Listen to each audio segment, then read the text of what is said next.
Hey there, MrQuora here. Welcome to another episode of Did You Always Wanted to Know? In today's video we will get to know when will the world end. Sounds interesting, isn't it? So why don't you go ahead and smash that like button, to encourage me to keep bringing such interesting videos for you. By the way, if you are new to this channel, please click that subscribe button, and do not forget to also click that bell icon as well, to get notifications of all our upcoming videos. Oh, by the way, if you subscribe to this channel and write subscribed in the comments below, I will give you a shout out in one of my next videos. Now it is time to get started then.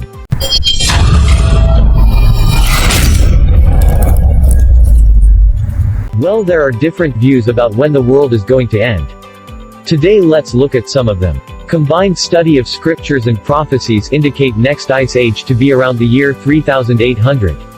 By then life would diminish and shifted to other planets or space stations, because temperature on Earth would be around -40 degrees. Scientists do not know the exact period of next ice age, but confirm that like last ice age, that happened about 11,000 years back, life would not be sustainable on Earth after about 1,500 years from now, when the effect of coming ice age would again be visible. Also, a total change of order is predicted on Earth by 2025-26. But according to some persons having cosmic connections, this period may be postponed to 2020-21. According to another view, the Earth could end quite possibly within the next 5 to 20 years, because of the consequences of global warming.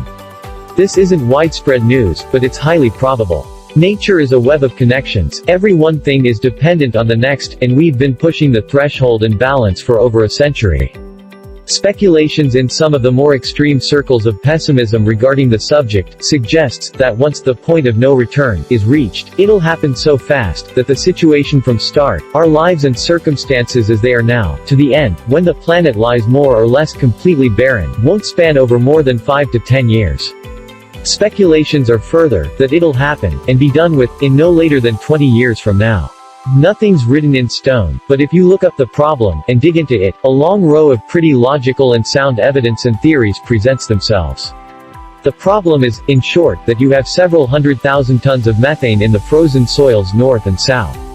Once, because of carbon dioxide emissions and its consequence on global warming, this soil defrosts, the methane will be released. Methane has, by its own accord, a greenhouse gas effect 28 times more potent than carbon dioxide, which once we reach the threshold where so much of it has been released, that it will continue to amplify the release of the remaining of it, will lead to an atmosphere completely filled with this gas. For us, as species, it's not a huge problem initially, we can easily breathe our air, even with rather notable amounts of methane in it, but our plants, on the other hand, are deeply dependent on a delicately balanced atmosphere to exist. Basically, we could be in a situation, within less than a decade, where we, and every single animal on the planet, won't have anything to eat, at all. Total ecological collapse, brutal world hunger, complete collapse of every society, anarchy, complete collapse of the economy, all while we have to struggle against the weather, and each other, in an environment which will be nothing less than crazy. Nothing is written in stone, but these are the arguments. So they suggest, live now, love now. Because it might be over all too soon. Now let's look at another alternate viewpoint.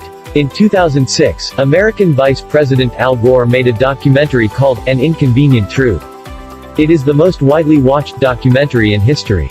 Al Gore had access to the best climate scientists in the world. Many people had to stop watching it halfway because they couldn't take it anymore. At one point Gore said that sea levels could soon rise by 20 feet. Let's look at the actual facts as opposed to climate predictions. According to NASA, the Earth is warming at an average rate of 2 degrees centigrade per century. Since it has increased about 1 degree centigrade in the last century and a half, this does not seem too alarming. What about sea level rise? Again, NASA's data shows it rising at a rate of about 1 to 1.5 feet per century. Compare this to Al Gore's ridiculous statement.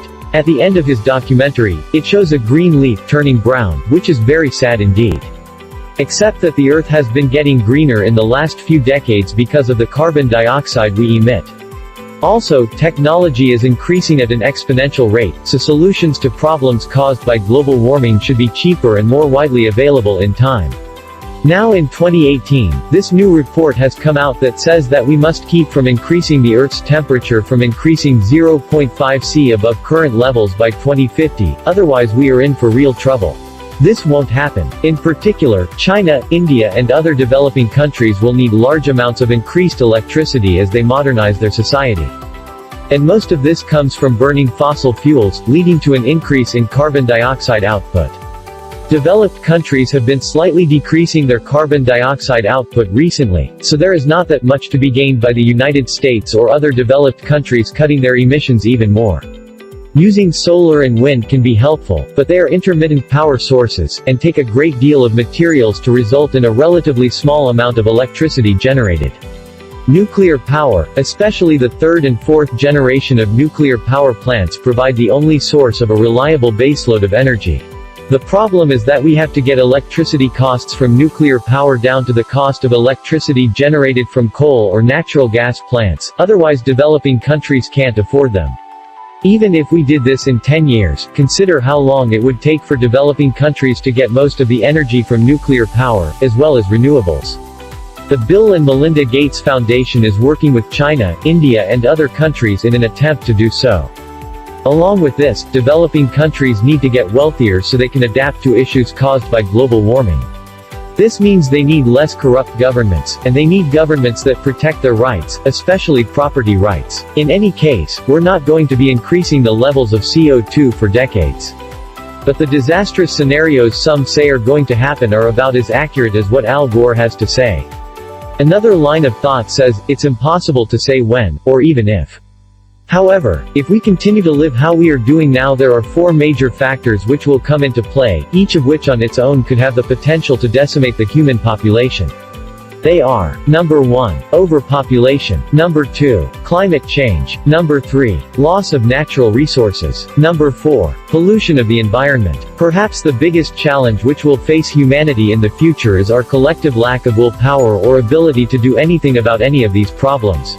Whilst as individuals we might all be concerned about their impact, as long as it doesn't adversely affect us personally, of course, there's a natural tendency to consider the problem to be up to someone else to solve. Whenever we see this topic cropping up, the very first thing which comes to mind is the tragedy of the commons, a theory regarding population growth, put forward by the American ecologist Garrett Hardin in 1968, although the theory originated in 1833 as the result of the English economist William Lloyd's observations regarding the overuse of a common resource, grazing land. For those of you unfamiliar with this theory, a good summary is, the tragedy of the commons is a situation in a shared resource system where individual users, acting independently according to their own self-interest, behave contrary to the common good of all users by depleting or spoiling the shared resource through their collective action. Although the origins of the theory lay in the overgrazing and consequent deterioration of common land used for grazing cattle owned by many individuals, a situation common in England during the 19th century and earlier, Hardin saw the parallels with global overpopulation in that each one of us is more concerned with our own family situation, the number of children we have and can support financially, than with the total number of people in the world, the vast majority of whom are in countries remote from our own and whose lives have no direct impact whatsoever in our own. But the theory is equally applicable with regard to the other 3 factors which will impact the world and its population.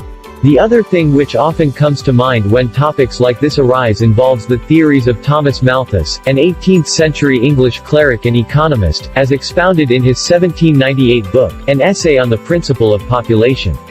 In this book, Malthus pointed out that when animal populations become unsustainably large due to several sequential seasons of plentiful food and/or good climate, nature has a way of reducing that inflated population back down again to sustainable levels by way of periodic plague or famine. We see this time and time again in the natural world. However, as humans we've increasingly found ways to isolate ourselves from these plagues and famines with our developments in medical care and agriculture, and as thinking and empathetic individuals we are largely averse to any form of direct action, or indeed, inaction, which might lead to the wholesale death of other human beings, wars still being a major exception. Could Malthus have been correct when he said, "Famine seems to be the last, the most dreadful resource of nature"? The power of population is so superior to the power of the earth to produce subsistence for man, that premature death must in some shape or other visit the human race. The vices of mankind are active and able ministers of depopulation. They are the precursors in the great army of destruction, and often finish the dreadful work themselves. But should they fail in this war of extermination, sickly seasons, epidemics, pestilence, and plague advance in terrific array, and sweep off their thousands and tens of thousands? Should success be still incomplete, gigantic inevitable famine stalks in the rear, and with one mighty blow levels the population with the food of the world. But we're not just talking about famine here but the cumulative effect of the other factors involved. This theory does not go into any details of what could so easily happen if any one of the four factors which have the potential to decimate the human population occurs. That should be self-evident. All it will say is that unless there is a concerted global effort, accepted and implemented by everyone, the world as we know it will be changed dramatically, and not for the better, at some future point in time, a time perhaps closer than anyone wants to realize. All these sounds very confusing, I guess. But the reality is that we are getting very close to the end unless we get together and do something about it. Just for fun, I also asked Siri on her thought about when the world will end. She came up with an answer saying, well, the world changes, sometimes it changes a lot. But last time I checked, it was still around. Well, that's about it for today then. Hope you enjoyed the video. So until my next video, take care, stay safe and goodbye.